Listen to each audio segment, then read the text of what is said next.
Good morning. आज 8 class का एक एक्सपेरिमेंट था जिसमें बात करना था इलेक्ट्रोप्लेटिंग के बारे में। बच्चों को डाउट था कि सर कैसे सोना की तरह दिखने वाले लोहा पे लोगों को मूर्ख बनाते हैं कि ये सोना है। तो आज उनको बताने जा रहे हैं कि देखिए ये हमारे पास 2 स्क्रू है जो स्टील की कलर का है यानी सिल्वर कलर की है। अब इस पर हम लोग इलेक्ट्रोप्लेटिंग करेंगे और इसको हम कैसा कलर करेंगे, इसमें कॉपर की परत चढ़ जाए। तो हम लोग ऐसे समझाने जा रहे हैं बच्चों को कि कैसे हमारे किताबों में जो चीज़ें दी होती हैं उसको जीवन शैली से जुड़ा होता है। हमारे पास जो है कॉपर सल्फेट है और हमने इस चीज़ को इलेक्ट्रोड और एनोड और कैथोड के रूप में हम लोग यहाँ इस जार में जोड़ दिए हैं। हमारे पास ये कॉपर सल्फेट है।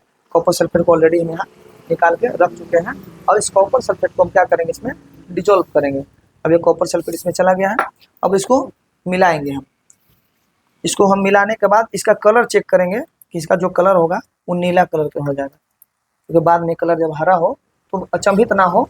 जब इसका लोहा इसमें मिलेगा तो ये हो जाएगा फेरस सल्फेट और बाद में पता चलेगा कि फेरस सल्फेट का रंग हरा होता है और कॉपर सल्फेट का रंग नीला होता है।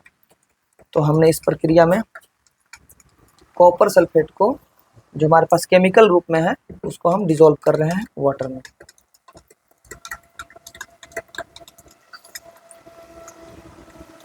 बच्चा लोग इसको कलर आप बताइए किस कलर का दिख रहा है। अभी पिछला एक्सपेरिमेंट जो हम लोग का किए परंतु रिकॉर्डिंग नहीं कर पाए, उसमें कलर उसका कैसा हो गया था आफ्टर इसके हरा हो गया था।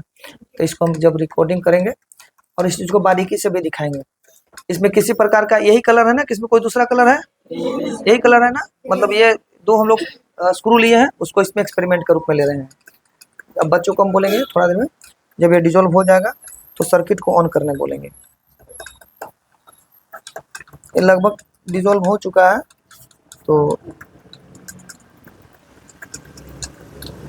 इस एज में बच्चों की थोड़ी क्यूरियोसिटी ज़्यादा होती है, जानना ज़्यादा जरूरी होता है कि ये होता क्यों है आखिर। क्योंकि अगर बच्चे 10th में चले जाते हैं तो ये बताने के लिए उनको कोई समय नहीं होता है या जानने का समय नहीं होता है, पढ़ने का समय होता है बहुत ज़्यादा, लेकिन ये एक्सपेरिमेंट का समय नहीं होता है। तो 8 क्लास में बहुत अच्छा एक्सपेरिमेंट दिया हुआ है। एक एक एक्सपेरिमेंट को हम करेंगे। हमने इस कॉपर सल्फेट को डिजोल्व कर लिया है। अब सर्किट को ऑन कर दीजिए। सर्किट का सप्लाई शुरू हो चुका है और जब सर्किट का सप्लाई शुरू हुआ है तो बच्चा लोग यहाँ देख रहा होगा कि यहाँ बुलबुला उठना शुरू हो गया है। इन लोगों को पता चल गया होगा कि धन जो पॉजिटिव जो रोड है वो कौन है और नेगेटिव रोड कौन है। यहाँ बुलबुला आना शुरू हो गया है और आपको जब एक्सपेरिमेंट चल रहा होगा तो हम कोशिश करेंगे इसको एक बार आपको नज़दीक से दिखाने के लिए। मैं कैमरा को कोशिश कर रहा हूँ इसको नज़दीक से दिखाने के लिए।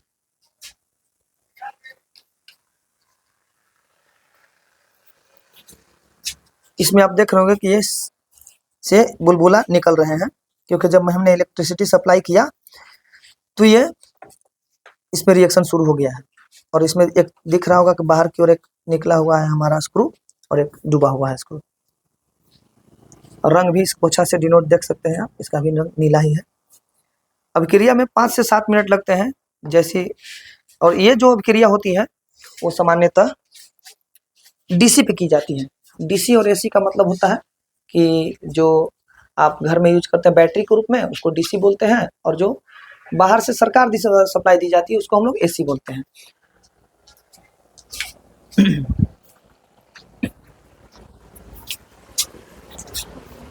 इस अभिक्रिया को संपन्न होने में कुछ समय लगते हैं, ज़्यादा समय नहीं लगते हैं, लेकिन अभिक्रिया होना शुरू हो चुका है और मैंने यहाँ से देख रहा हूँ कि इसका कलर काला की ओर शुरू होना हो चुका है। और अब कोशिश करते हैं इसको देखने का, इसका रंग जो है वो हरा कब होता है। हालांकि इतना इसमें लोहा नहीं है इसको हरा उतना ज़्यादा कर पाए, लेकिन हाँ इतना जरूर है कि इसका रंग ब्लू से हरा की ओर प्रतिस्थापित कर देगा। तो 2 मिनट का वेट करिए।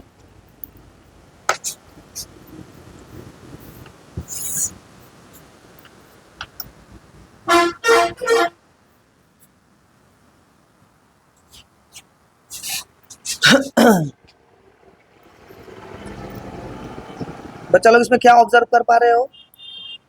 क्या निकल रहा है उसमें से? क्या बुलबुला निकल रहा है और एक खोलता जैसा दिख रहा है। एक ही नोड में हो रहा है कि दोनों नोड में हो रहा है? एक ही नोड में ज्यादा हो रहा है ना। तो इसका मतलब है कि जो निक्षेपित के कण है वो कण निक्षेपित होना शुरू हो गए होंगे। तो ध्यान से देखें किस में आप राइट साइड के कि लेफ्ट साइड में, मेरे राइट साइड में देखिएगा कलर ज़्यादा चेंज नहीं है, लेफ्ट साइड में आकर देखेंगे इसका कलर काला होना शुरू हो चुका है। हम बाहर में निकाल कर एक बार दिखा देंगे फाइनली। ये पूरी तरीके से बच्चों के सामने एक्सपेरिमेंट किया गया है, ऐसा नहीं कि हम उसको पहले से कलर चेंज करके डाल दें। अगर ऐसा होगा तो इलेक्ट्रोप्लेटिंग ही झूठा हो जाएगा। अगर हम ये तो डीसी सप्लाई है, इसमें कोई दिक्कत नहीं है, तो हम डीसी सप्लाई में हम इसको दिखा सकते हैं। इसमें बहुत अवक्षेप भी गिर रहे हैं क्योंकि एक्सपेरिमेंट बहुत तेजी से होता है, इसमें अवक्षेप भी नीचे बन रहे हैं जो जम नहीं पा रहे हैं, निक्षेपित नहीं अच्छे से हो पा रहे हैं, वो अवक्षेप के रूप में नीचे गिर जा रहे हैं।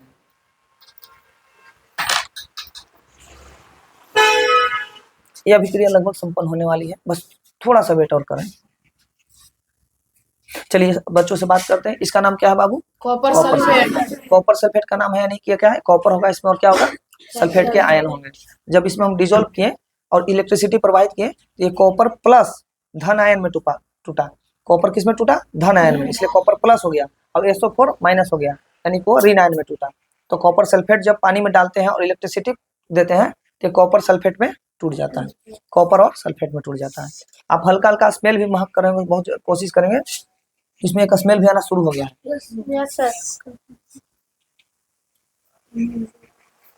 कॉपर सल्फेट एक प्रकार का लवण है जिसको साल्ट हम लोग बोलते हैं, परंतु ये वो साल्ट नहीं है जो इसको हम खाया जा सके।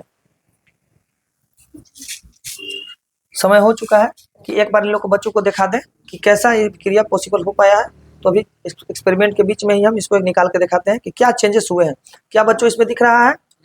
अब आप मान गए ना कि सारे जो ऑर्नामेंट होते हैं वो सोने के नहीं होते, लोहा पे भी हम सोना का परत चढ़ा सकते हैं, इलेक्ट्रोप्लेटिंग कर सकते हैं। तो देखिए इसका कलर कैसा हो गया है, कॉपर, इसमें कॉपर सल्फेट है तो कॉपर सल्फेट की तरफ चला गया है। और इसका कलर कैसा रहेगा, इसको दिखाते हैं।